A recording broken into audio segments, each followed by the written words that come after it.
La puce à l'oreille par les enfants. Bienvenue à la radio Miam Miam du forum Bien manger à l'école. Bonjour et bienvenue à la radio Miam Miam, enregistrée à Québec à l'occasion du forum Bien manger à l'école.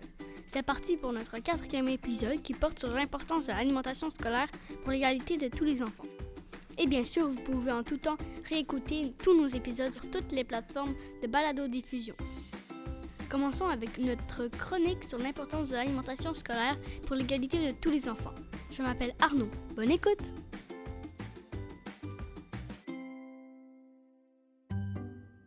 C'est un sujet qui m'intéresse beaucoup parce que les enfants qui proviennent de milieux défavorisés sont plus à risque de problèmes de santé liés à une mauvaise alimentation. Pour ces enfants, le repas à l'école est souvent le plus équilibré. L'insécurité alimentaire veut dire que les personnes n'ont pas toujours accès à certains plats ou aliments en raison de la pauvreté.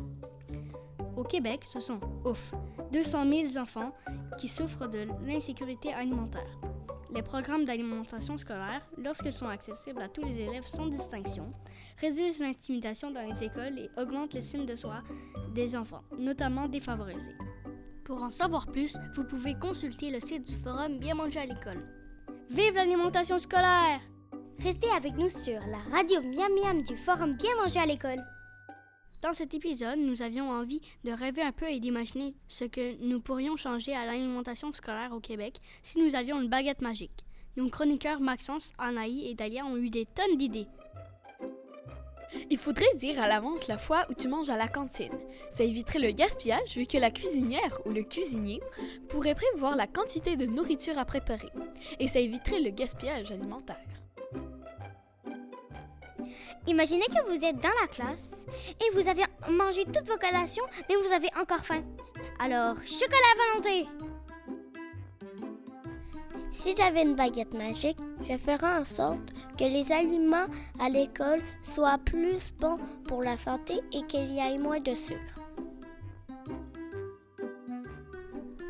Merci beaucoup Maxence, Anaï et Dalia. Ce serait tellement génial d'avoir une baguette magique pour pouvoir faire tout ça. Restez avec nous sur les ondes de radio Miam Miam. Nous sommes allés interroger Sophie Lapointe pour lui poser des tas de questions et c'était passionnant.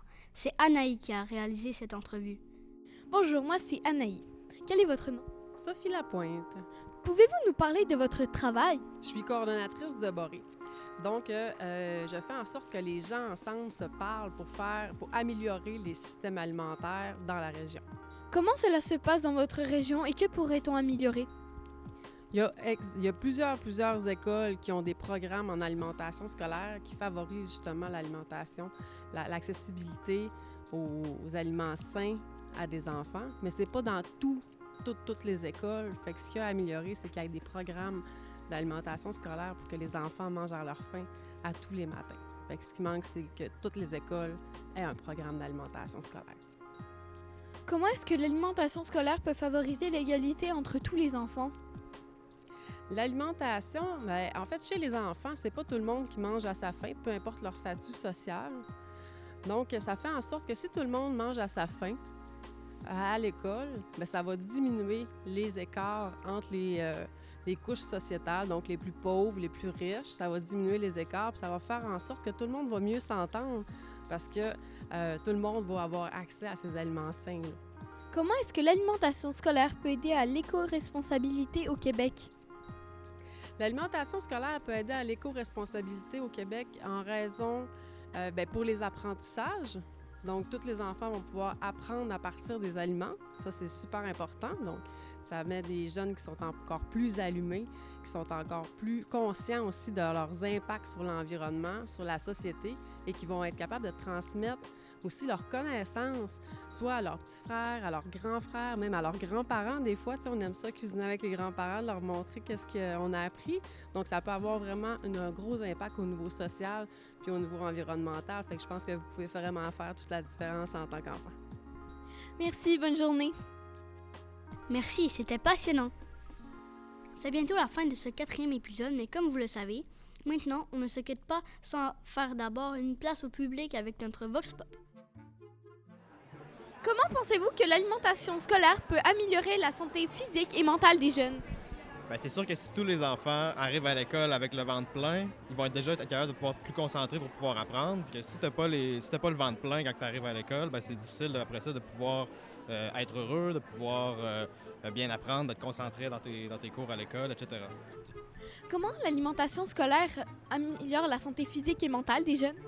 Bien, écoute, la santé physique, ça passe par ce que l'on mange, ça passe aussi par comment on bouge donc comment on prend soin de nous. Moi, j'appelle ça notre véhicule. Donc, c'est notre corps, notre tête. Donc, plus on a accès à des aliments qui nous nourrissent vraiment, donc on n'a jamais le ventre vide quand on va à l'école, par exemple, bien, plus on est disposé à apprendre.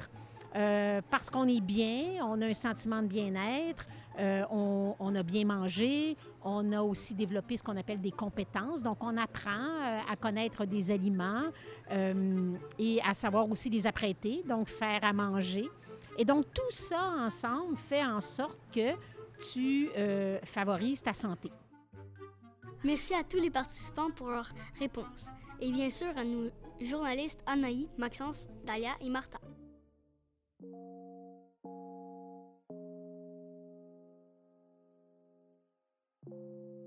Et c'est la fin de ce 4e épisode de la radio Miam Miam.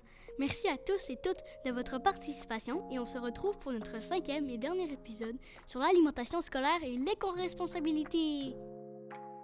Je m'appelle Arnaud, merci de nous avoir écoutés. Une production de la puce à l'oreille pour le chantier pour un programme d'alimentation scolaire universelle au Québec. Animation Maude Pétel-Légaré et Étienne Blard. Réalisation Maude Pétel-Légaré. Le chantier PASUC tient à remercier l'ensemble des organisations, groupes et personnes qui agissent tous les jours en alimentation scolaire auprès des élèves du Québec. Le chantier pour un programme d'alimentation scolaire universelle au Québec est financé par la Fondation Lucie et André Chagnon, la Fondation du Grand Montréal, le Club des Petits Déjeuners du Québec et l'Association québécoise de la santé publique.